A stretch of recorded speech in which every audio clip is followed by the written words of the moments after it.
오늘은 빌립보서 3장 7절에서 11절까지 말씀을 가지고 가장 귀한 것이라는 제목으로 함께 은혜를 나누도록 하겠습니다. 여러분, 우리가 생활하는 일반 상온에서 유일하게 액체로 머무르는 금속이 있습니다. 혹시 그게 뭔지 아십니까? 상온에서 액체로 있는 금속이 있습니다. 여러분 뭔지 아십니까? 수은입니다. 수은. 혹시 수은을 보신 적이 있나요? 네. 보신 적이 거의 없나 봅니다. 이 수은이 정말 되게 밀도가 높고요, 무겁습니다. 근데 액체 성질로 돼 있어서 왔다 갔다 하는 모습을 보면 되게 신비롭습니다. 그리고 색깔이 매우 영롱한 은빛입니다. 그래서 과거에는요, 이 수은이 독특하잖아요. 상온에서 액체로 있고 또 그 빛이 너무나도 반짝이는 은빛이다 보니까 사람들이 이 수은을 굉장히 좋게 여겼습니다. 그래서 이것이 가지고 있는 신비로운 힘이 있을 것이다, 그리고 실제로 이 수은이 몸에 좋을 것이다 라고 여기면서 이것을 몸에 가까이 하고 복용하는 일들이 있었습니다. 우리가 잘 알고 있는 중국의 진나라의 시황제, 진시황제는 평생의 소원이 불로장생이었습니다. 근데 그가 그 불로장생을 위하여서 정말 필요하다라고 생각했던 것이 이 수은이었습니다. 그래서 그냥 수은을 마시기도 하고요, 이 수은을 태우는 연기를 직접 들이마시기도 하는 이런 행동들을 했습니다. 그가 건강을 위하여 그리고 오래 살기 위하여 한 이 일 때문에 결국에 그는 수은 중독이 돼서 그리 길지 못한 삶을 살고 생을 마감하게 됩니다. 그리고 서양에서는 이 수은을 가지고 중세시대의 여인들이 무엇을 했는가? 화장을 합니다. 이 수은을 얼굴에 바르면요, 피부 겉 표면 조직이 이 독성으로 인하여서 다 상합니다. 그래서 겉 피부가 벗겨집니다. 그럼 어떤 결과가 나오냐? 얼굴이 하얗게 됩니다. 그러니까 하얗게 되고 싶은 그 욕구가 여성들에겐 있지 않습니까? 그래서 얼굴에 우리가 비비도 하고 파운데이션을 통해서 톤업을 시키잖아요. 근데 얼굴이 하얗게 되니까 얼마나 좋습니까? 그래서 엘리자베스 1세 여왕의 초상화를 보잖아요. 얼굴이 하얗습니다. 이게 다른 게 아니라 수은으로 화장을 했기 때문에 그렇습니다. 근데 결과는 참담합니다. 그래서 이 당시에 귀족 여성들이나 화장을 했던 여성들은 다 수은 중독증에 걸려 있었습니다. 뿐만 아니라 매독의 치료제로도 불과 100년도 안 되는 그 과거에 사용이 되어졌습니다. 그 매독으로 인하여서 그 괴사된 살에 이 수은을 사용을 하면 괴사된 조직들이 떨어져 나가니까 치료 효과가 있다라고 생각을 하면서 복용을 한 겁니다. 거기에 바른 겁니다.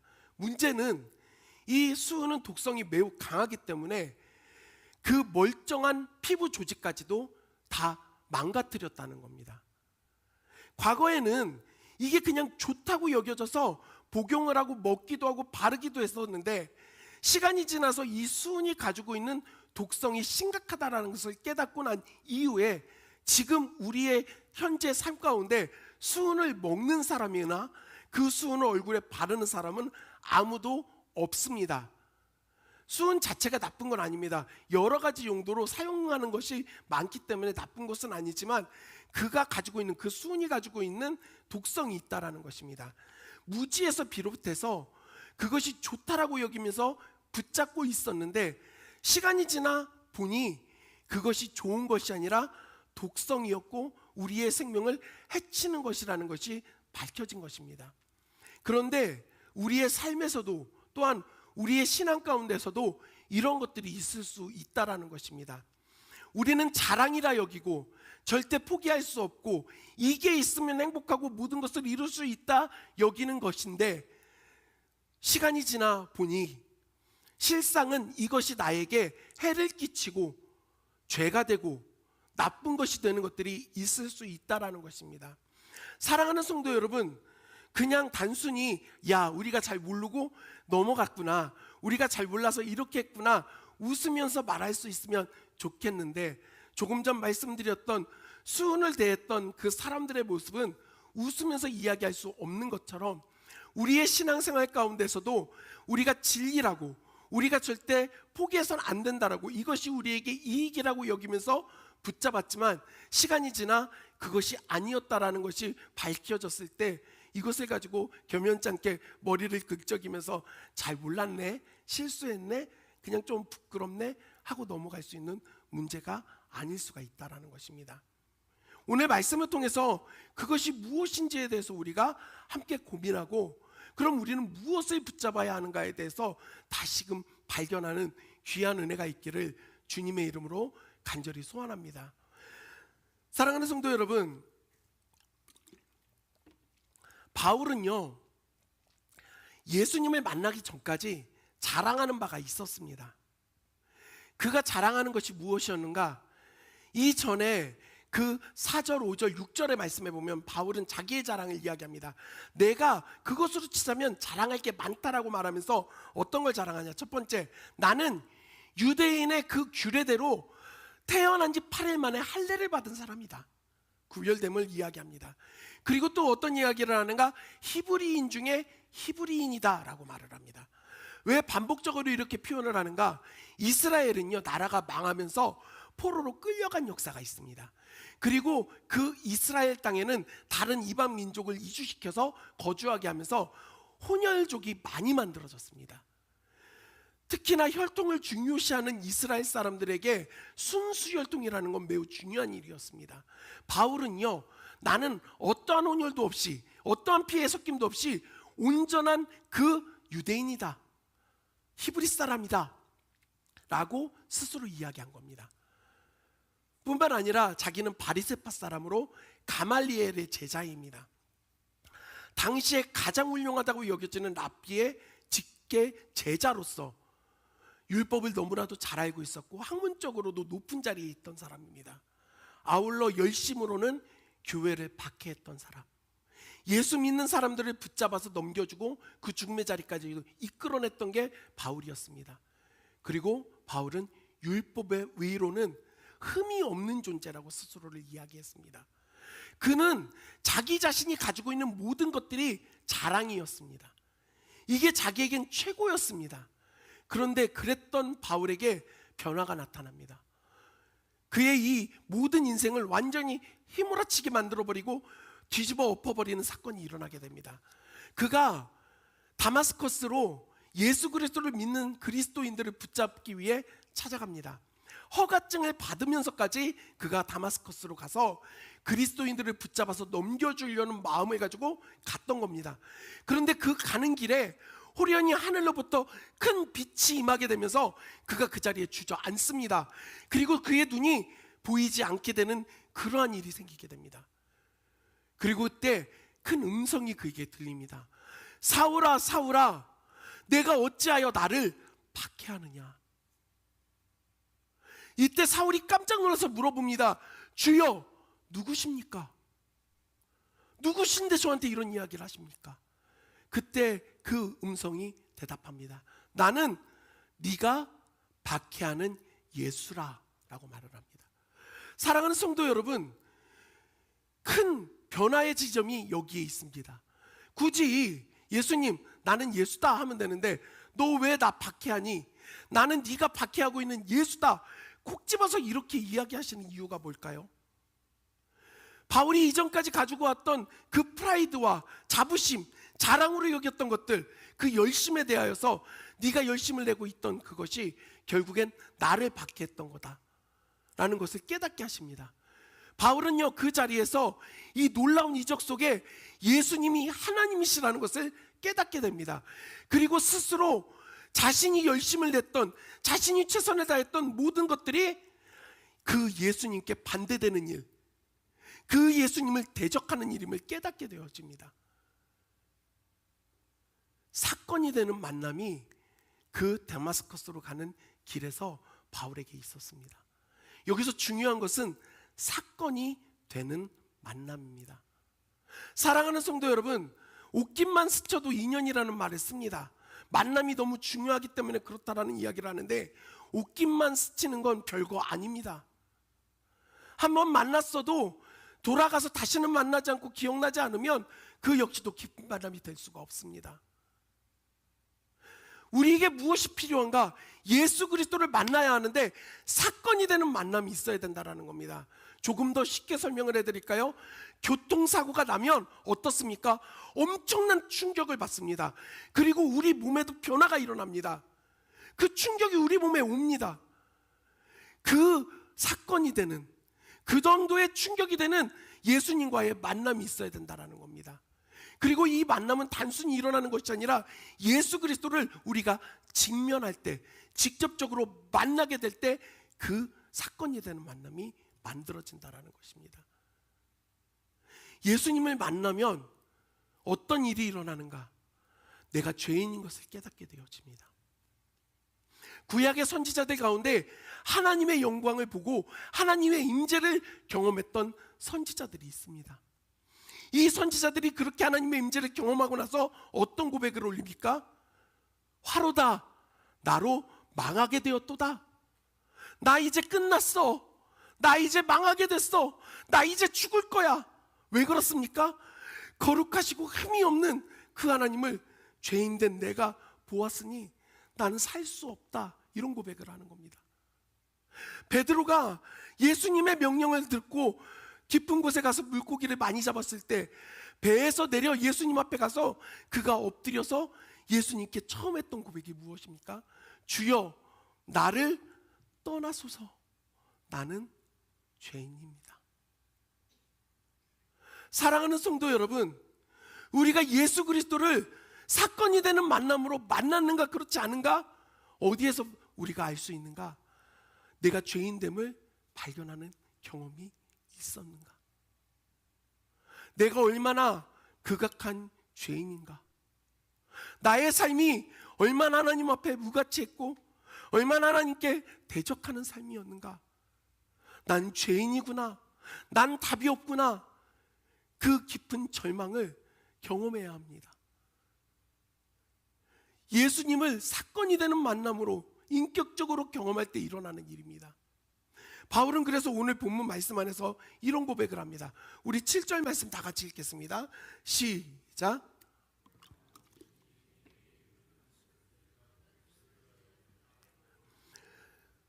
내가 가지고 있던 모든 것들이 나에게는 다 유익, 도움이 되고 이익이 되는 일들이었다. 그런데 어떤 일이 생겼는가? 내가 그리스도를 위하여. 사랑하는 성도 여러분, 여기에 위하여라고 하는 이 단어는요, 사실 원어를 조금 더 실제적으로 해석하면 뭐냐면 무엇을 통하여 라고 하는 단어로 사용하는 게 훨씬 더 마땅합니다. 그래서 여기를 보면 그리스도를 통하여서, 내가 그리스도를 만나고 나니 그 예수 그리스도를 통하여 내가 이전까지 자랑으로 여기고 이익으로 여겼던 이전의 나의 모든 것들이 뭐와 같다고 이야기합니까? 해로 여긴다라고 말합니다. 좋은 것이 아니라 오히려 피해를 주는 것이었다.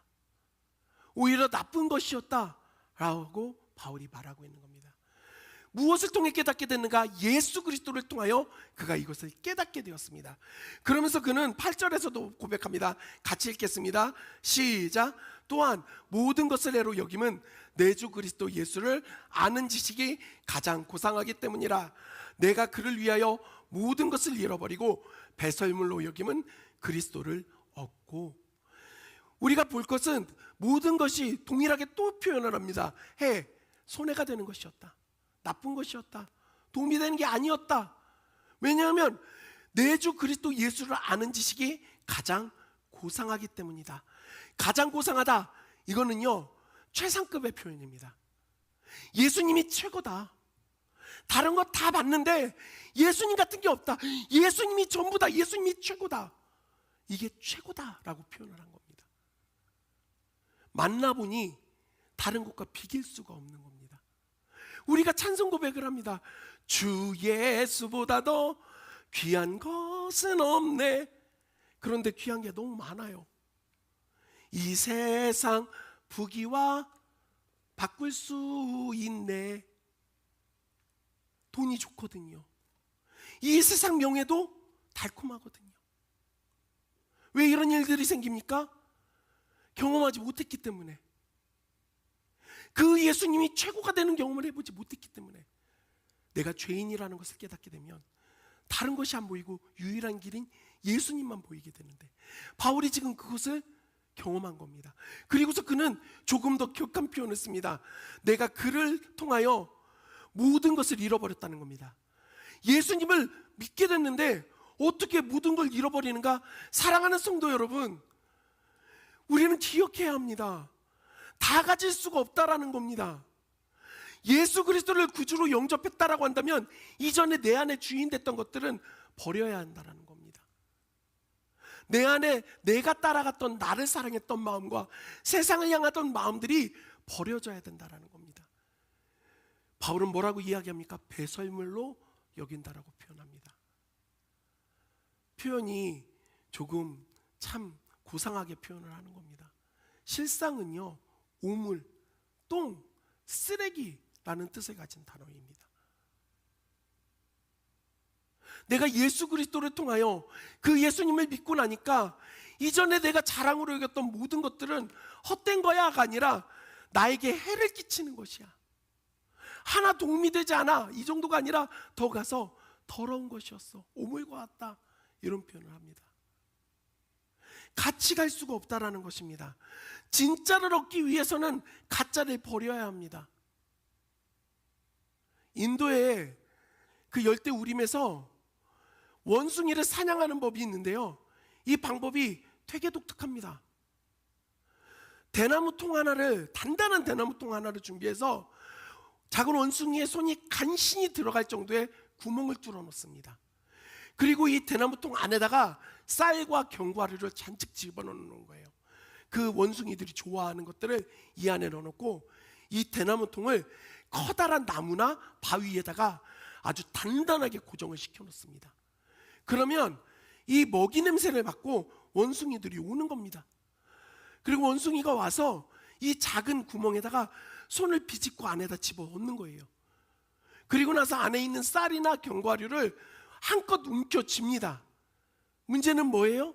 들어갈 때는 아무것도 쥐지 않아서 손을 넣을 수 있었는데 움켜쥐니까 손이 빠지질 않습니다. 뺄 수가 없는 거예요.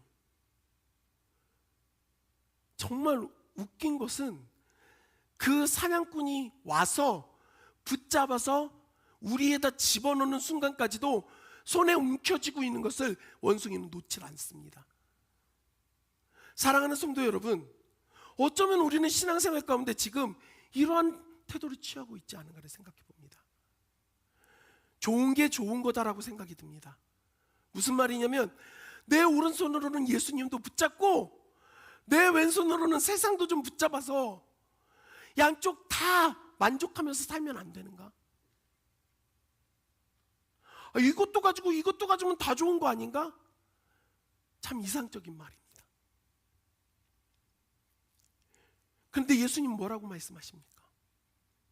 한 사람이 두 주인을 섬길 수 없다라고 말합니다.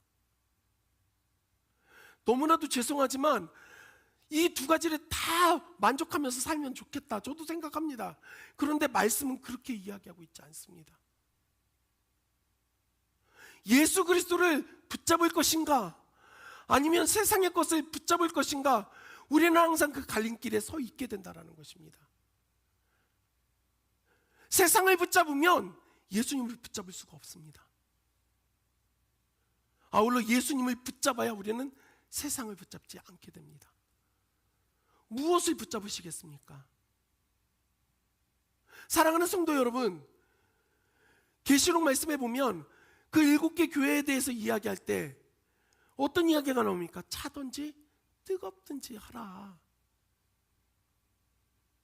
이도 아니고 저도 아닌 신앙의 삶을 살고 있지 않습니까?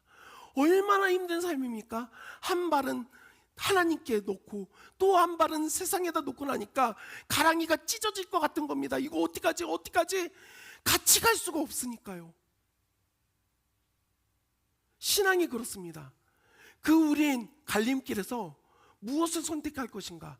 바울은 분명하게 선택했습니다. 이전에 자기가 자랑으로 여겼던 모든 것들을 버립니다. 잃어버립니다. 그리고 그리스도 예수가 가장 귀한 것이기 때문에 난 그리스도 예수를 붙잡았노라고 표현합니다.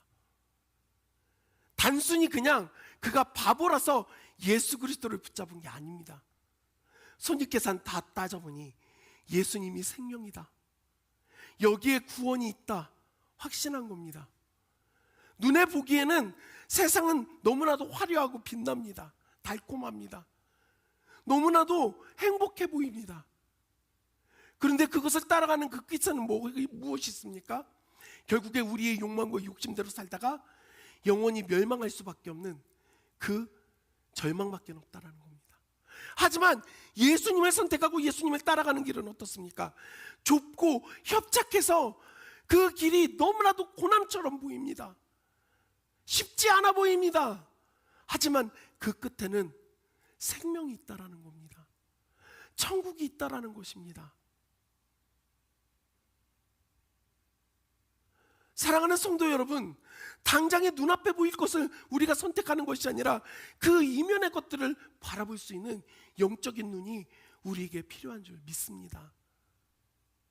진짜 가치가 되는 가장 귀한 예수 그리스도를 또한 그래서 붙잡을 수 있는 저와 여러분들이 되기를 간절히 소원합니다. 바울은 9절에서 이어 말합니다. 우리 9절 다 같이 읽겠습니다. 시작.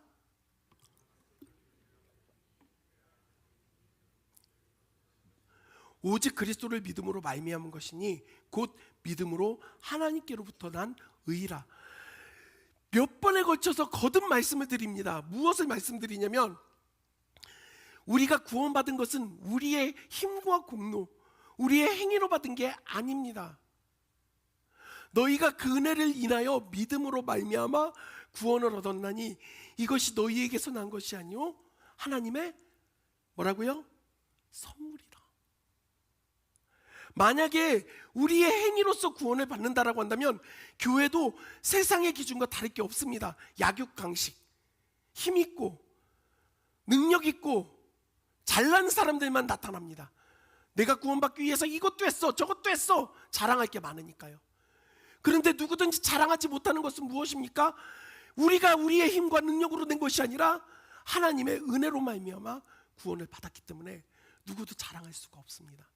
바울이 그 안에서 발견되려 함이니라고 하는 이 표현, 새번역 버전을 보면 그리스도 안에 있는 사람으로 인정받으려고 합니다, 이렇게 표현이 됩니다. 원어에 훨씬 더 가깝습니다. 근데 우리는 이렇게 보면서도 인정이라는, 인정받으려 합니다라는 여기에만 꽂힙니다. 그런데 이전에 무슨 말씀이 있는가? 그리스도 예수 안에 있는 사람으로. 우리가 하나님께 어떻게 인정을 받습니까? 그리스도 예수 안에, 그 안에 머물 때, 그 그리스도 예수께서 우리 안에 함께 하실 때, 그때 하나님이 우리를 보시고 인정해 주신다는 겁니다. 믿음으로 온전히 하나님의 은혜로 구원을 받은 우리, 하나님으로부터, 하나님께로부터 온 그 위로움, 우리가 스스로 한 것이 아무것도 없습니다. 사랑하는 성도 여러분, 신앙생활 가운데 내가 무언가를 자꾸 하려고 하는 그 모습들을 내려놓기 원합니다. 아무 공로 없다고 이야기하면서 이것도 했고 저것도 했고 이야기할 게 얼마나 많은지 모릅니다. 내 힘과 능력으로 자랑할 게 없습니다. 만약에 내가 한 무언가가 있어서 하나님이 그걸로 우리를 인정해 주신다라고 하면 이건 대가입니다. 은혜가 아닙니다. 이건 지불해 준 겁니다. 선물이 아닙니다. 그런데 분명하죠. 이것은 은혜이고 선물입니다. 왜냐? 우리가 죄인임에도 불구하고, 아무것도 하지 않았음에도 불구하고 하나님이 그 아들을 보내주셨고, 우리가 구원을 받을 만한 그 어떤 일도 하지 않았음에도 불구하고 예수님께서 십자가에서 그 생명을 내어주셨습니다. 이게 얼마나 큰 은혜입니까? 이게 얼마나 큰 소망입니까? 그러니 우리 그리스도인들에게는 이것이 너무나도 큰 기쁨이 되는 것이고 소망이 되는 것입니다. 사랑하는 성도 여러분, 하나님께로부터 난 의는 하나님께로부터 왔기 때문에 내가 스스로 잘난 체 할 수가 없습니다. 겸손해질 수밖에 없는 겁니다. 그리고 감사할 수밖에 없습니다. 찬양할 수밖에 없다라는 겁니다. 지금 내 안에 나의 행위를 자랑하고자 하는 마음이 있다고 한다면 그것은 하나님께로부터 난 의가 아니라 결국 율법으로부터 내 힘과 내 행위로서 무언가를 하려고 하는 그런 것이 중심에 있다라는 것입니다. 그리고 그것은 결코 옳지 않다라고 바울은 우리에게 분명하게 말하고 있습니다. 그러면서 바울이 이제 그 예수 그리스도를 아는 것에 대해서 이야기하고서 그 예수님을 안다는 게 어떻게 사는 게 아는 것인지 분명하게 우리에게 제시해 줍니다. 10절과 11절에서 우리 10절과 11절 다 같이 읽겠습니다. 시작. 그 고난에 참여함을 알고자 하여 그의 죽으심을 본받아 어떻게 해서든지 죽은 자 가운데서 부활에 이르려 하노니. 여기 보십시오. 내가 그리스도와 그 부활의 권능과 부활의 그 소망, 예수 그리스도께서 죽은 자 가운데서 부활하셨다라고 하는 것을 믿는 겁니다. 그런데 이게 단순히 거기에만 머무는 게 아니라 그리스도의 고난에 동참한다. 바울은요, 이전까지 뭐 했던 사람이냐면 예수 믿는 사람, 예수님을 핍박하던 사람입니다. 박해하던 사람입니다. 그런데 예수님을 믿고 나서 그의 삶이 어떻게 바뀝니까? 예수님 때문에 박해받는 삶으로 바뀝니다. 이전까지는 그 박해 안 받아도 됐거든요. 그런데 예수님 때문에 그 박해를 달게 받습니다. 왜냐? 예수님이 그 고난을 당하심을 기억하고 동참하는 것입니다. 사랑하는 성도 여러분, 우리가 살아가면서 어떻게 나에게 이런 일이 생겨? 어떻게 나에게 이런 고난이 찾아오는가? 여러분, 감히 질문 드리고 싶습니다. 예수님은 고난이 없으셨습니까? 아니, 하나님이 어떻게 고난을 당하셔? 하나님이 어떻게 조롱을 당하셔? 하나님이 어떻게 핍박을 당하셔? 그런데 예수님은 다 당하셨습니다. 그런데 우리가 하물며 뭐라고? 우리는 고난 당할 수 없어. 핍박이 있어서는 안 돼. 너무나 큰 교만 아닙니까? 예수님 우리에게 뭐라고 말씀하셨습니까? 세상에서 너희가 환난을 당한다. 하지만 담대해라. 내가 이미 세상을 이겼다. 죄와 사망의 권세를 깨뜨렸다. 세상이 너희를 핍박할 것인데 너희를 미워해서 그런 게 아니라 나를 미워하기 때문에 그럴 것이다. 도무지 오늘날 그리스도인들은 이 핍박에 대하여서 참을 수가 없습니다. 그러니까 싸워댑니다. 투쟁합니다. 우리에게 손해가 있어서는 안 돼. 우리에게 피해가 있어서는 안 돼. 우리에게 어떠한 억압도 있어서는 안 돼. 그래서 투쟁하고 싸워서 쟁취해낼 거야. 이게 우리 그리스도인들의 역사가 아닙니다. 우리는 핍박 속에서도, 환난 속에서도, 고난 속에서도 끝까지 믿음을 붙잡고 그 십자가의 길을 걸어왔던, 그것이 우리 그리스도인들의 역사입니다. 바울은 그것에 동참하겠다라고 말하고 동참하고 있습니다. 여러분, 질문하고 싶습니다. 우리는 동참하고 있습니까? 그러면서 어디까지 갑니까? 그리스도의 죽으심, 십자가에서 모든 것을 내어주시고 자기 희생을 보여주셨던 그 예수 그리스도의 죽으심을 내가 본받기 원한다. 실제로 바울은요, 참수당해서 죽습니다.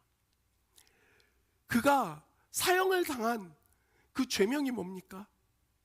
예수 믿는 것 때문에, 이방인들에게 복음 증거한 것 때문에. 이게 죽을 만한 죄입니까? 왜 그가 이런 죽음을 감수할 수 있습니까? 예수님이 자기 희생적으로 십자가에서 그 생명 내어주시는 것을 보았기 때문에 본받아서 가는 겁니다. 사랑하는 성도 여러분, 신앙은요, 예수를 믿고 예수를 알아가고 예수를 닮아간다라는 것은 단순히 말로만 이루어지는 게 아니라 그 예수님의 고난에 동참하는 삶, 그 십자가의 길을 걸어가는 삶을 통해서 나타난다라는 겁니다. 그럼에도 불구하고 우리가 그 선택, 그 미련해 보이고 하등 쓸데없어 보이고 왜 그렇게까지 해야 되는가 하는 그 선택을 할 수 있는 이유는 가장 귀한 것이 무엇인지를 알기 때문에 그렇습니다. 세상 사람들은 우리에게 바보라고 미련하다라고 손가락질할지 모르지만 우리는 무엇이 진짜 귀한 것인지를 압니다. 우리 주 예수 그리스도보다 귀한 게 없기 때문에 우리는 내 생명까지도, 나의 명예까지도, 나의 모든 것까지도 버리면서 예수님을 붙잡을 수가 있는 것입니다. 저는 이제 말씀을 좀 정리하려고 합니다. 앞에 우리가 찬양을 불렀죠. 잘 몰라서 부르기 되게 힘들었죠. 이 곡을 만든 분이 조유진 씨라는 분입니다. 제가 참 좋아하는 분이시거든요. 그 조유진 씨가 바이올린을 전공을 했습니다. 그가 어느 학교를 나왔냐면 줄리어드 음대를 나왔습니다. 그리고 피바디 음대에서 줄리어드하고 대학원 모든 과정까지 전부 다 전액 장학금을 받고 졸업을 했던 사람입니다. 여러분들 별로 감흥 없으시죠? 줄리어드 음대는요, 천재들만 모이는 학교입니다. 미국에 있고요.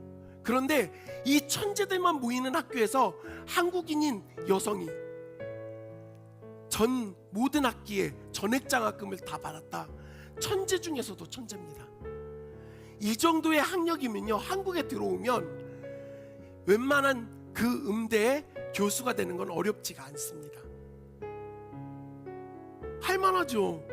세계적으로도 유명한 학교에서 전액 장학금을 받았는데, 근데 그녀의 선택은 학교를 다 졸업하고 나서 중동을 향합니다. 그리고 10년 동안 중동에서 선교사로 헌신을 합니다. 결혼을 하고 나서 캄보디아에서 또 선교 활동을 합니다. 그렇게 캄보디아에서 선교 활동을 하는 와중에 2019년도에 사랑하는 남편이 갑작스럽게 거기에서 평안을 얻고 하나님의 부르심을 먼저 받게 됩니다. 그런데도 이 조유진 선교사님은 이런 고백을 합니다. 이전의 모든 것들은 다 해로 여긴다는 거예요. 왜냐하면 그리스도 예수를 아는 지식이 나에게 너무 고상하기 때문에, 귀하기 때문에. 그런데 이걸 알고 있는 그녀는 조금 더 나갑니다. 그걸 모르는 사람들에게 난 전하지 않고는 참을 수 없다. 사랑하는 성도 여러분, 얼마나 바보 같은 선택입니까? 얼마나 미련한 선택입니까? 대학 교수하고 이름 좀 날리고 세계적으로 인정받을 수도 있는데, 그런데 그녀는 그게 영광이 아닙니다.